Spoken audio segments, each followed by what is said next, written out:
Good afternoon, everybody. Thanks for your patience, and thanks for so many of the members of the press being here today. And you had an opportunity earlier to advance some questions to the governor and myself.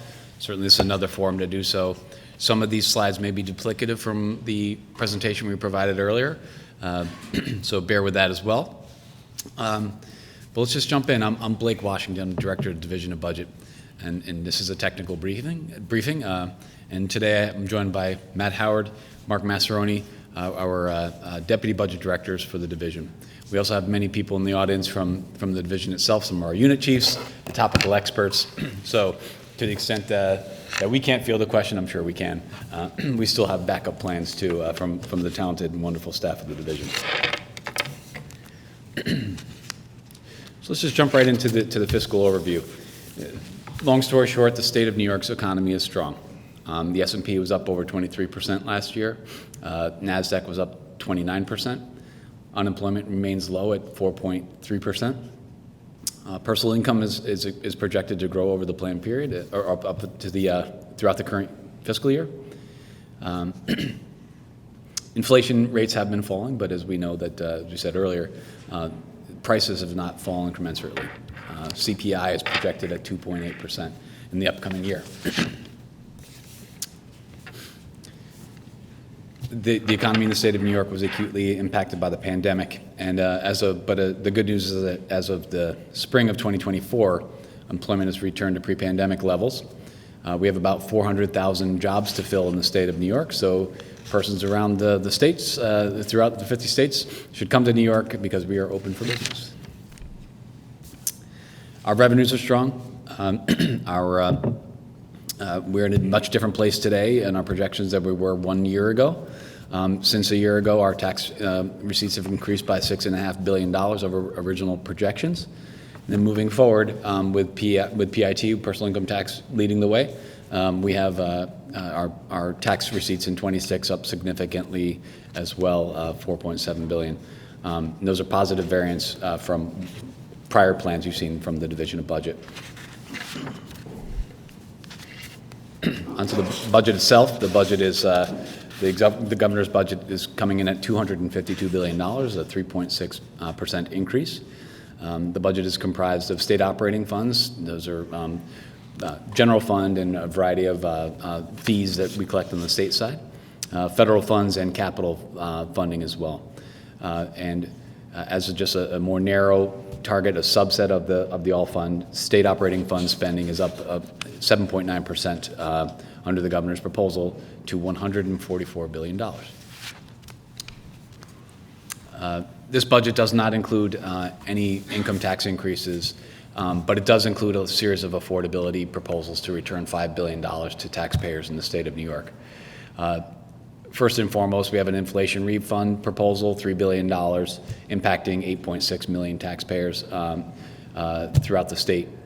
This budget also provides for a $1 billion middle-class tax cut. This is the second time the governor has proposed a tax cut. The first one was in her first year, was enacted into law.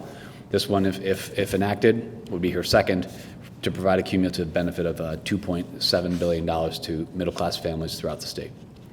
And of course, this budget also enhances the child tax credit, something the governor's spoken a lot about. Children under the age of 4, tripling the credit for those families, for each of those children. We do all this because we're able to accomplish a lot of these spending initiatives because the state's fiscal health is sound. It's based on several factors. Leading the pack is $21.1 billion in reserves. Also coming into this year, we have a $5.3 billion surplus, largely related to personal income tax collections. We have a AA+ credit rating. We have, over the last handful of years under the governor's leadership, we've put forward $14 billion in pay-as-you-go support to the capital plan to keep down issuance of more costly debt. We've prepaid debt. We've, good news, all this to say that we have the lowest debt to personal income ratio that the state's seen since the 1960s. Our out-year gaps are manageable. The governor's plan changes out year gaps by a cumulative $4 billion over the plan period. Things that we see as a very manageable impact long term. On reserves, this is one that the governor touted earlier, something she's very proud about. Upon taking office, about $5.6 billion was available for rainy days, for labor settlements, and any number of other purposes. Since that time, we've more than tripled that value, almost quadrupled, but over 4 years. So, but more importantly, what we plan to do in this budget and what we message in our documents is making sure that we shift a portion of the proceeds that are not in the rainy day fund proper. That's a statutory construct.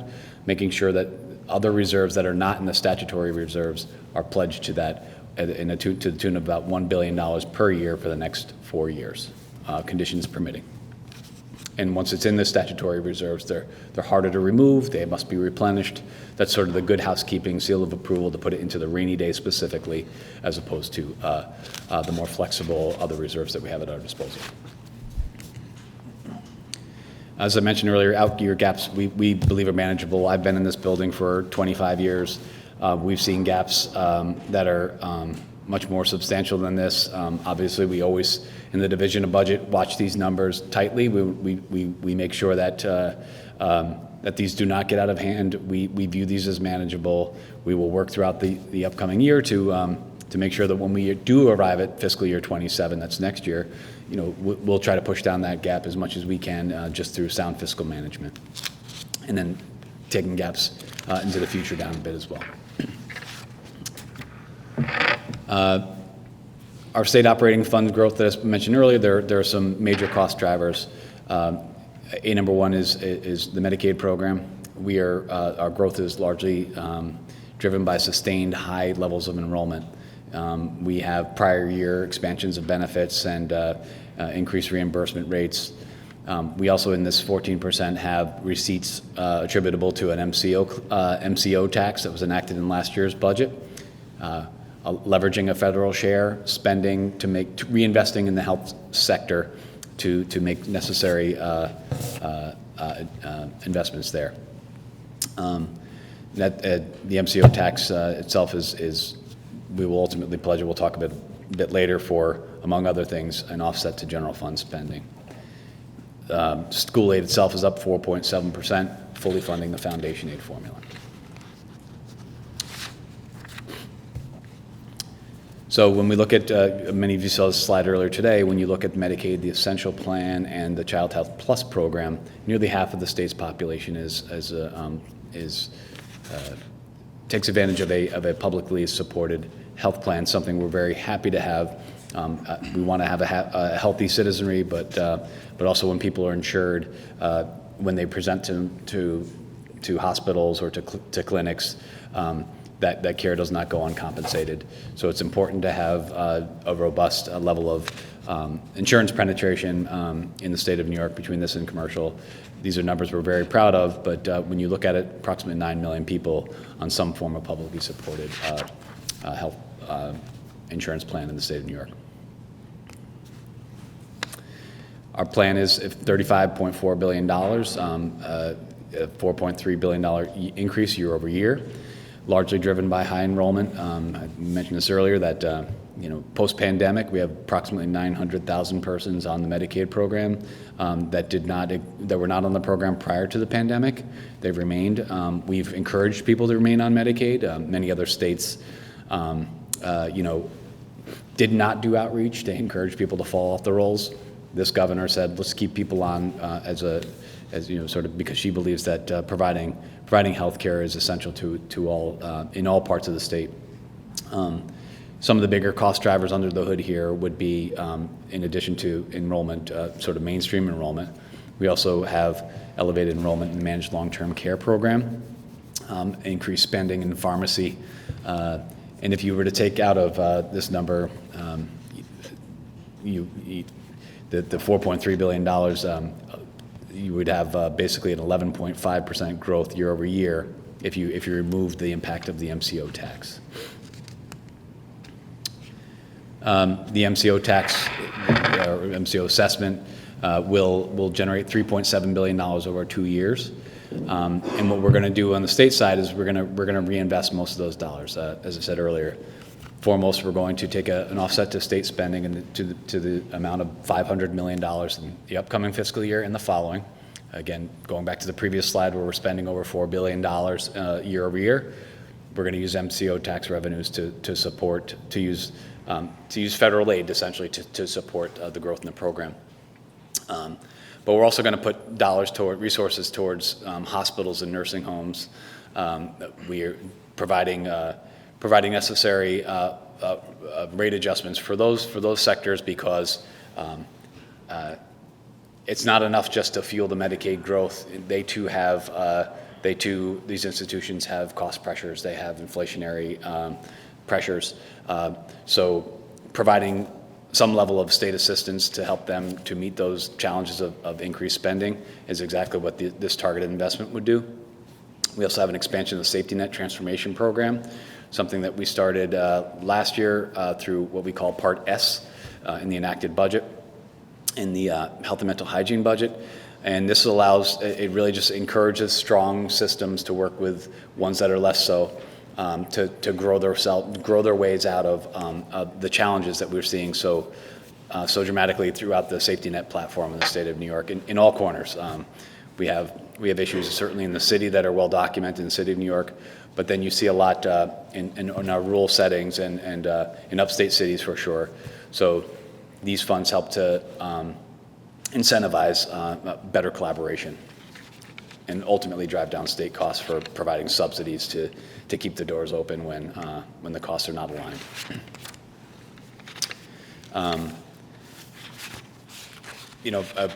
The headwinds here, of course, we have an aging population in the state of New York. We watch through the next 10 years, we're going to just continue to watch baby boomer generation graduate into eligibility. Not every baby boomer is going to avail themselves of the Medicaid program. But you can kind of see the trends that don't go away anytime soon. Nevertheless, managed care, long-term care enrollment is projected to increase this year. Our hospitals are financially distressed, referring to that earlier, and certainly $2.5 trillion in spending actions from Congress, list that's been floating around the internet. All of those are very, very troubling for the state's Medicaid program, for all states' Medicaid program, but also for a variety of human services programs as well. Think SNAP and the like, public assistance. Moving on to education.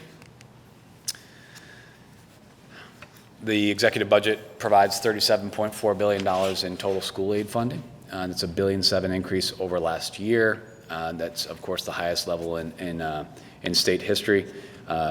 In just 4 years, we've, under the direction and leadership of this governor, of Governor Hochul, we've provided over $8 billion in increases to the school districts, 28% over just 4 years' time. Last year, many of you in the room know that we commissioned a study with the Rockefeller Institute to provide for a comprehensive assessment of the foundation aid formula. That formula helps to drive our school aid sort of writ large. We have 673 districts in the state of New York, and that one formula helps to parse it out among all of them. One of the primary measures of how the formula is driven is directed, I should say, is based on poverty measures. We make sure that the state's dollars first are invested in high need school districts. So as such, the Rockefeller Institute did a wonderful job. They provided a pretty substantial list of interventions to modify the foundation aid formula. There are many sort of choose your own adventure with their report. The two options that we selected in the governor's budget would be to replace a couple of outdated formula elements. One being census poverty under the formula is benchmarked to the year 2000. We're moving that instead to the SAPE measure, SAIPE measure, which is more current, up to date, and then similarly, we're making sure that we're changing some outdated formula for a free and reduced price lunch shifting over to an economically disadvantaged metric instead. We drive additional aid to low wealth school districts on the run that you'll see, and then we also ensure that that each district in the state of New York gets at least a 2% annual increase. We did this because many of our districts, otherwise the formula itself would drive zero aid to them. Approximately 311 districts, that's not approximate, I think it's precisely, 311 districts would get zero but for this intervention. So we have, we reinvest dollars into the foundation aid formula just to make sure that every district is getting an annual increase. We have other education initiatives. We have $120 million for free school meals. That's the governor first enacted this, I think 2 years ago. Was the first step in this process. This bridges the gap, so now every single child in the state of New York that attends a public school will be able to have the benefit of a free meal, but more importantly, parents that have to send their child to, parents and caregivers have to send their child to school in the morning with a meal. This takes a lot of burden off of them as well, both in time and money. The governor talked earlier today about distraction-free learning, and I think that I think her remarks were sufficient on that side. We do have $13.5 million in the budget for some state resources to help to defray the costs of whatever the interventions are on the local level. On higher education, we've done a lot in the governor's budget. I mean, we've done a lot in the last handful of years. Our SUNY and CUNY sector for the previous decade prior to the governor was there was a long history of perhaps underinvestment for the relative to their need. This budget and certainly the 2 or 3 before this have really built back that relationship of investing, the state's relationship of investing in community colleges, or excuse me, in SUNY and CUNY. One of the big items that we have in SUNY and CUNY is we have the governor's initiative to provide for free community college in high demand occupations. It's $47 million split among SUNY and CUNY, and that's to cover the cost of tuition, books, fees, and things of that nature for persons that are aged 25 to 55 that are pursuing associate's degrees in high demand occupations. Think nursing, teaching, technology, engineering. Under those hoods, you think about engineering and technology. Engineering, what I think about is, certainly in upstate New York, having somebody going to a community college sector for trades and things of that nature. The other ones are pretty self-explanatory, but that's one that I'm excited about. That I know there's lots of young people that are eager to join that workforce. Obviously, the wages are high, and it's compelling and meaningful work. Obviously, I don't need to speak about what nursing and teaching jobs are. The importance of those are to the state of New York and technology for our, for the long term. But $2 billion for SUNY and CUNY capital projects, including $450 million for SUNY downstate. This is part of an agreement that we entered into with the legislature just last year, helping to build SUNY downstate into a world-class institution, one that serves the community well. And similarly, we provide $200 million for SUNY upstate, as they too are starting to figure out what their next act is. They have lots of, obviously there's a lot of activity in central New York now with Micron on the horizon, and SUNY upstate must be there to provide services to tens of thousands of people that arrive God willing, to the central New York. Once Micron is up and running, they need a world-class hospital as well. SUNY upstate is the only sort of trauma center in the region. It's absolutely essential there, so we have an investment as well for capital there. And then $310 million we have on the slide here is just general support for SUNY and CUNY. This is providing an amount for each in lieu of tuition increases. This is something 3 years ago that we entered into with the legislature. Rather than assessing tuition onto students, there was a strong sense from the governor and the legislative leaders 2 years ago to let's keep higher education, public higher education in the state of New York affordable. A lot of Private sector higher education schools can't brag about what we've done here in the last 3 years. So this is the third year of $90 million in increments to SUNY and CUNY combined to defray the cost of what would have otherwise come from a tuition increase. So tuition is not contemplated in this governor's budget. We're using state resources to provide for that instead. On public safety, this is an area that the governor has been really focused on since she became the governor. I won't enumerate each one of these for you, but I think that some of the big things that we have are $8 million for increased state police presence on the northern border. We have $13 million for Joint Special Operations Command Center, helping law enforcement entities to share information among each other. Hate crime prevention, law enforcement technology grants, National Guard mission, all very important, and just making sure that New Yorkers have the confidence in knowing that we have our own cops on the beat, that we have community-based interventions to keep young people out of trouble, to stay away from guns and violence. They're just having those interventions early on are critical, so most people don't have to encounter the criminal justice system in the first place. On mental health and mental hygiene, we have $20 million in forensic beds, for forensic beds in this budget. It'll create 100 additional inpatient beds, plus we'll augment some staffing. The governor's proposal includes two policy proposals related to involuntary commitment and assisted outpatient treatment. For the latter, this budget includes $16.5 million for local governments, because they have a role in having staff to attend to the needs of persons in crisis. So we help the local governments to fund their operations as well. I think the two interventions that I talked about a moment ago, involuntary commitment and assisted outpatient treatment, are I think for persons they're in crisis. But what are we doing otherwise to prevent that circumstance in the first place? We've got a whole host of investments. Obviously, there's any number of investments that are already under the hood, sort of in current law budgeting, but $16.5 million on top of that,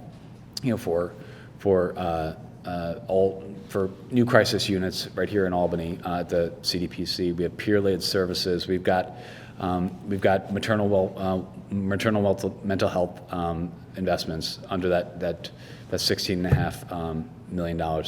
We have $12.3 million for street outreach, meeting people where they are, guiding them and helping nonprofits to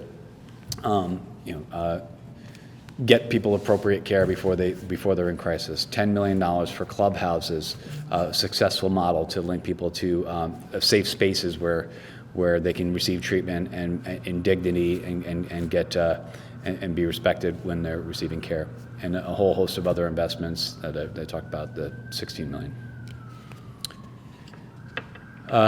On transportation, I think that this governor, you talked earlier before about how she's very intent just 2 years ago to save the MTA from their operating plan challenges. We worked with the legislature to do just that. We shored up their budget into the long term. And I think on the MTA just coming forward, we now must contend with the 25 to 29 capital plan. This is something that we'll have to contend with in this year's budget. We have the legislature disapproved the MTA's capital plan, so now we're into the space where that dialogue has to jumpstart again, where the legislature, the MTA, the executive branch all work together to land upon a plan that's a plan that is able to be financed and delivered within the plan period. We want to make sure that it's appropriately sized. Many of the things the MTA has mentioned thus far, the governor's supportive of it. She wants these programs to move forward. State of good repair, a bunch of expansion projects, so that her sort of North Star is the first plan, and we'll see where we end up in working with the with the legislature. But what we do have in this budget is $3 billion each from the City of New York and the State of New York, the MTA's self-funded revenues, and depending on, according to shares under current law, federal shares would be roughly $14.5 billion. So $33 billion is already solved for, and then the rest is subject to negotiations with the legislature. And obviously, the governor mentioned this before. You can't, we don't talk when we talk about transportation. We don't stop at the MTA. We also we talk about the DOT. We have $1 billion here in the executive budget that will $800 million of it will be pledged to the core program, helping to shore up projects, making sure they start timely, they don't get any more costly, and that we deliver the projects accordingly. So we have $1 billion in the plan. 800 is for the core. $100 million is for CHIPS program, which is a local highway program, and then $100 million for non-MTA transit systems. On energy environment, the big noteworthy piece here is that we have $1 billion clean energy investment in this year's budget. It's the largest single-year investment that we've ever done on the state side for this purpose. Very excited to deliver projects for that investment, but we don't want to lose sight that there's a whole host of other things that we've been doing. $500 million for clean water and the EPF, and providing for the Superfund program, capital S Superfund, the original Superfund for hazardous waste remediation. Of course, we also support our state agencies decarbonizing and greening, and we have some additional resources in for our state canals, which I had the pleasure of touring in the fall a lot, and there's lots of work that needs to be done to protect that infrastructure. Other investments, we're still working on our $25 billion affordable housing program. Our plan was to create 100,000 affordable homes, and I think I know we're halfway there. We also include $1 billion for the City of Yes Housing Opportunity Program, which we were happy to partner with the City Council and the Mayor to help to bring that across the finish line for the people of the City of New York. And then we have $230 million in a variety of other initiatives to create housing, affordable supportive housing efforts. Under child care, since the governor's taken office, we've done, for those of you that have been around for a while, the first 3 years in particular, we've done so much where we have the most robust child care program that the state of New York has ever seen. We've doubled the child care subsidies, for example. And we've taken meaningful actions to improve affordability for young families. We've stabilized the industry itself. All told, $7 billion over the last 4 years are invested in the child care sector in the state of New York. This year's budget includes $110 million to build upon those investments for the construction and renovation of child care centers. 10 of it is for the smaller centers, 100 million are for the larger centers, maybe run by municipal governments or larger nonprofits. Speaking of our kiddos, we have a few investments here that we like. I'll start from the bottom. Swims, we started last year, $150 million investment to promote swimming pools and access to swimming throughout the state. Swimming, is in certain communities is a skill that is not shared by many, and it's a risk to harm for our particularly young people.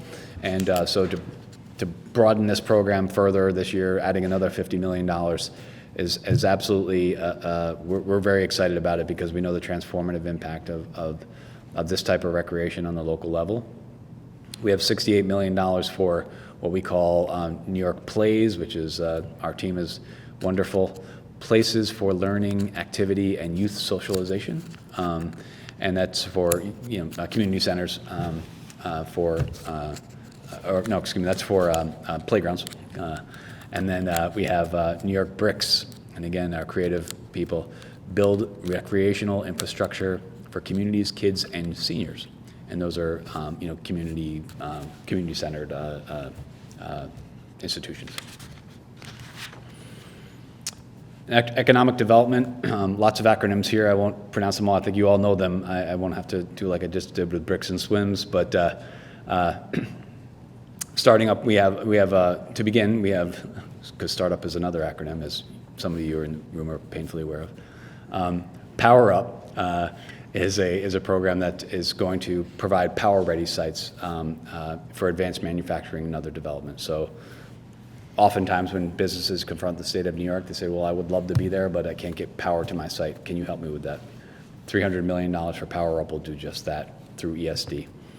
$200 million renewed for downtown revitalization and for New York Forward, building up our downtowns. 150 for the Red Seas, $100 million for other shovel-ready sites to fast-track development in upstate New York for advanced manufacturing. And then we have an additional $90 million for the Empire AI program, which was launched just last year.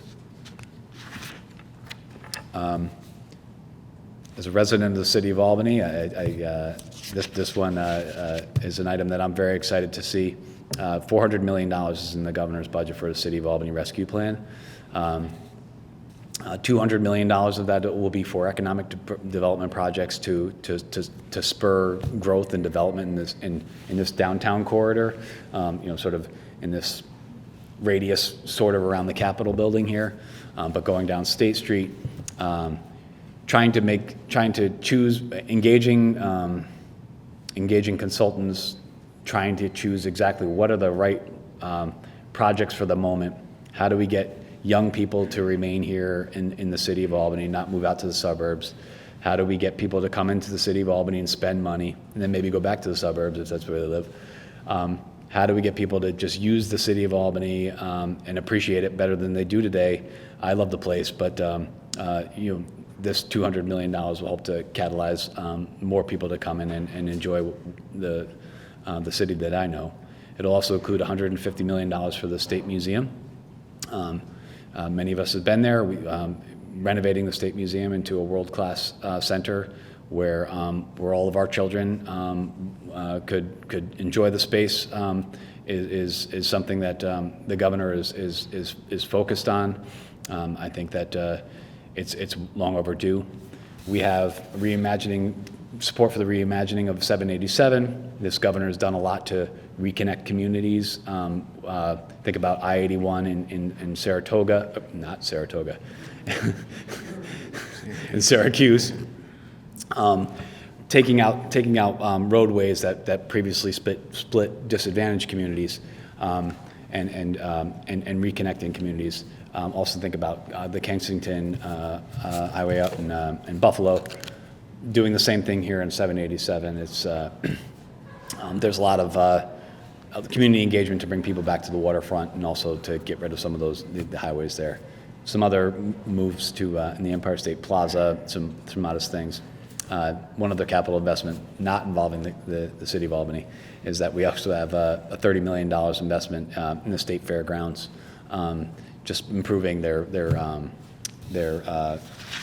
entertainment venue, which we know as Chevy Court.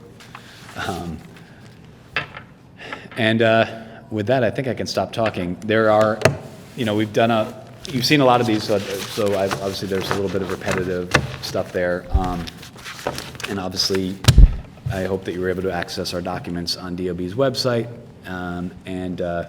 With that, again, I'm joined with Matt and Mark, and let's get underway.